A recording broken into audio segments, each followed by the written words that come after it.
Now we're hearing that they're going to start hanging protesters tomorrow. So it comes back to the question, have they crossed your red line or has the line moved? I haven't heard about the hanging. If they hang them, you're going to see some things that I don't know what where you come from and what your thought process is, but you'll perhaps be very happy. Tehran is warning neighboring countries that host U.S. forces that American bases could be targeted if Washington intervenes in Iran's ongoing protests. A senior Iranian official told Reuters that the message has been conveyed to several U.S. allies in the region, including Saudi Arabia, the United Arab Emirates, and Turkey. Amid rising tensions, diplomats say some personnel were advised to leave the U.S. military's Al Udeid Air Base in Qatar. Jika membicarakan Amerika Serikat, tentu tidak bisa dipisahkan dari pengaruhnya di kawasan Timur Tengah. Negara yang dipimpin Donald Trump ini paling hobi ikut campur dan memperkeruh masalah di kawasan tersebut. Namun seluruh hegemoni AS yang sudah mengakar bertahun-tahun kian berada di ujung tanduk, sebab mereka siap dipukul mundur oleh aliansi NATO Muslim yang diisi Turki, Pakistan, dan Arab Saudi. Trio mematikan ini siap menempuh jalur militer demi mencabut pengaruh AS, termasuk menghalau rencana Donald Trump menyerang Iran. Cetak Gol cuma merangkum kehebatan aliansi NATO Muslim mendobrak hegemoni Amerika di Timur Tengah sebagai berikut. Amerika Serikat semakin semena-mena di Timur Tengah.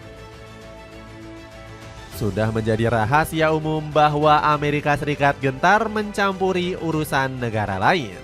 Negara yang dipimpin oleh Donald Trump tersebut sering mengeksploitasi kekuatannya demi menancapkan pengaruh di panggung global. Salah satu wilayah yang kerap menjadi sasaran AS adalah Timur Tengah. Gak heran area tersebut memang punya kekayaan sumber daya minyak dan sangat strategis secara geografis. Sebut saja Suriah yang kerap menerima serangan bertubi-tubi dari negeri Paman Sam. Contohnya baru-baru ini ketika Donald Trump mengerahkan 20 jet tempur guna membombardir 35 titik sekaligus. Tak cuma itu, AS juga terang-terangan mendukung penyerangan Israel ke Suriah. Semua ini dilakukan secara sepihak tanpa mendapatkan restu dari Dewan Keamanan PBB. Di titik ini mungkin kamu bakal berpikir apa yang dilakukan Amerika sudah kelewatan. Tapi tunggu sebelum kamu mendengar sebrutal apa penyerangan Paman Sam kepada Yaman. Pada 2025 yang lalu, Amerika melancarkan operasi militer laut dan udara selama 1 bulan lebih. Operasi ini disebut sebagai yang terbesar selama periode kedua kepemimpinan Donald Trump.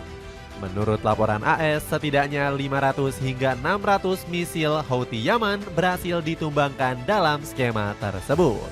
Lagi-lagi, semua ini dilakukan tanpa persetujuan PBB. Namun seluruh intervensi tersebut nampaknya masih belum memuaskan hasrat Donald Trump yang benar-benar lapar kekuasaan. Memasuki tahun 2026, pria berambut pirang ini berani-beraninya mencampuri urusan dalam negeri Iran. Semua itu dimulai ketika sang presiden menunjukkan simpatinya kepada para demonstran di Teheran. Namun kepedulian tersebut berubah menjadi tanda tanya karena Trump terus menyerukan gelombang protes di kalangan masyarakat. Para patriot Iran teruslah berdemonstrasi dan kuasai lembaga-lembaga Anda. Catat nama para pembunuh dan pelaku kekerasan. Mereka akan membayar mahal karena bantuan dari kami akan segera datang, ujar Trump. Pernyataan tadi seolah menjelaskan niat terselubung Trump yang ingin mengadu domba masyarakat dan pemerintah Iran. Bahkan Amerika dikabarkan bekerja sama dengan Israel untuk mengirimkan agen rahasia demi memecah massa. Semua ini mengerucut pada upaya pelemahan dan penggulingan rezim Ayatollah Ali Khamenei. Jika rezim Khamenei runtuh, maka Amerika bakal sangat diuntungkan. Sebab Iran di bawah Khamenei menjadi pihak yang begitu vokal menentang hegemoni AS di Timur Tengah. Namun itu hanyalah sebuah fase dari rencana besar Amerika yang sesungguhnya. Seandainya situasi Iran kacau balau, maka inilah saat yang tepat untuk melancarkan serangan. Donald Trump bahkan dikabarkan telah menarik sebagian besar pasukannya dari pangkalan Timur Tengah. Rencana perang tersebut memang tengah mati suri di tengah penanganan pemerintah Iran. Negeri para mullah dikabarkan telah membatalkan eksekusi untuk lebih dari 800 orang yang membuat kerusuhan. Bahkan Donald Trump mengucapkan rasa terima kasihnya secara khusus kepada rezim Khamenei. Namun yang menjadi pertanyaan, apakah keputusan Amerika sudah final atau sebatas propaganda licik untuk mengelabui Iran? Karena faktanya Amerika terpantau masih mengirimkan pasukannya ke wilayah Timur Tengah. Bahkan armada kapal induk USS Abraham Lincoln juga dikirim dalam operasi tersebut. Siasat ini kemudian dikecam oleh Duta Besar Iran untuk PBB yakni Gholam Hossein Darzi. Iran tidak menginginkan eskalasi atau konfrontasi, namun setiap tindakan agresi, langsung atau tidak langsung, akan ditanggapi dengan respons yang tegas, proporsional, dan sah. Kekuatan Timur Tengah buat aliansi lawan AS. Gelagat mencurigakan Amerika Serikat ternyata telah dibaca sempurna oleh para raksasa Timur Tengah. Bahkan sejumlah negara dari kawasan ini sudah menyiapkan langkah pencegahan demi meredam kebuasan AS.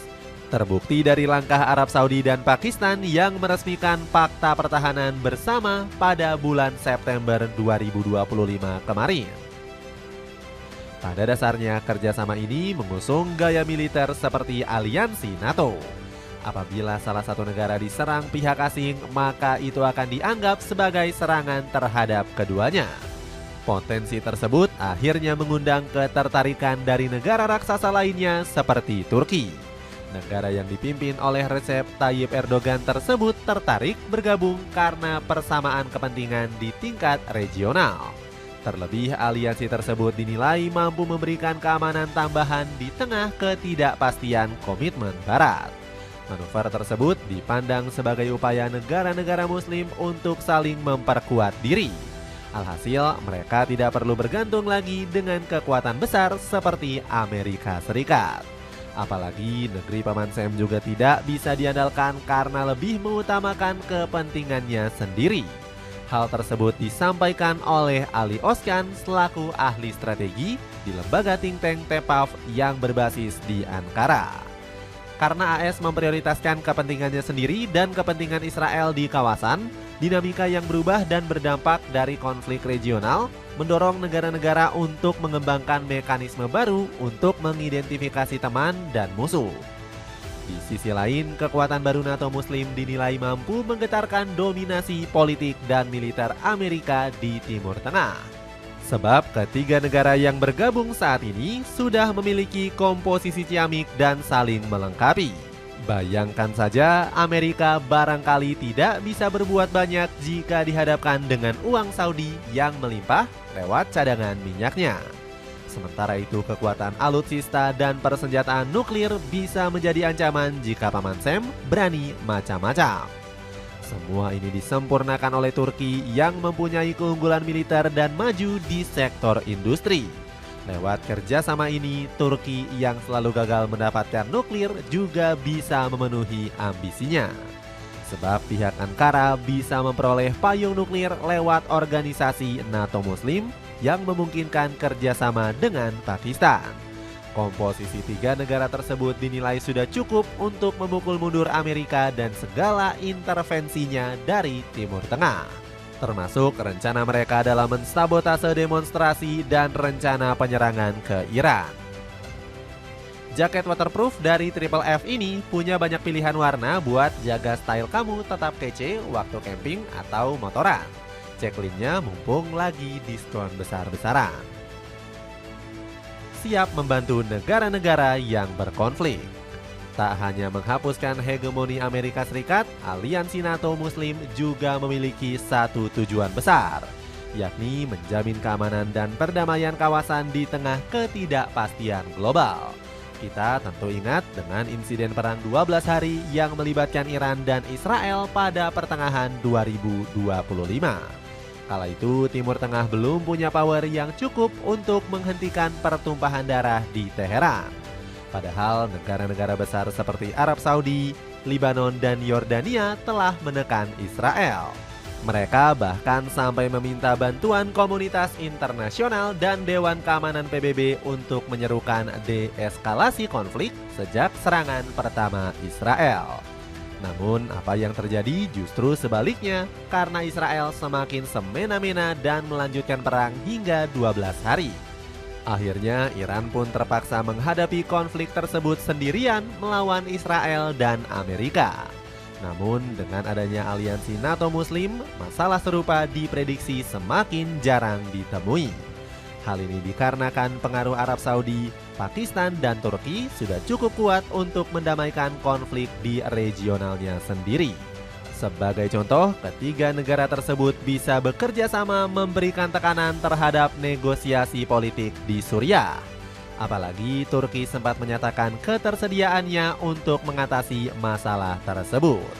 Jika Suriah meminta bantuan, Turki akan memberikan dukungan yang diperlukan. Bunyi pernyataan Kementerian Pertahanan Turki. Selain Suriah, manuver serupa juga bisa dilancarkan untuk mendamaikan Saudi dengan milisi Houthi Yaman. Sejak tahun 2015 yang lalu, keduanya terus diliputi konflik bersenjata yang tidak pernah selesai. Kerjasama NATO Muslim diyakini mampu meningkatkan posisi diplomatik Riyadh di meja negosiasi. Dengan begini, konflik regional Timur Tengah yang terus mengakar bisa dibereskan satu persatu tanpa memberikan peluang pihak asing untuk melakukan intervensi. Dapatkan sepatu kece dari Lido yang nyaman di kaki, tapi bisa kamu check out kurang dari 80 ribuan aja. Cek linknya di bawah ini. Itulah ulasan kehebatan aliansi NATO Muslim dalam mendobrak hegemoni Amerika Serikat di Timur Tengah. Bagaimana pendapatmu? Akankah Donald Trump kena mental dan mencabut seluruh intervensinya dari Timur Tengah? Coba tulis pendapatmu di kolom komentar di bawah ini.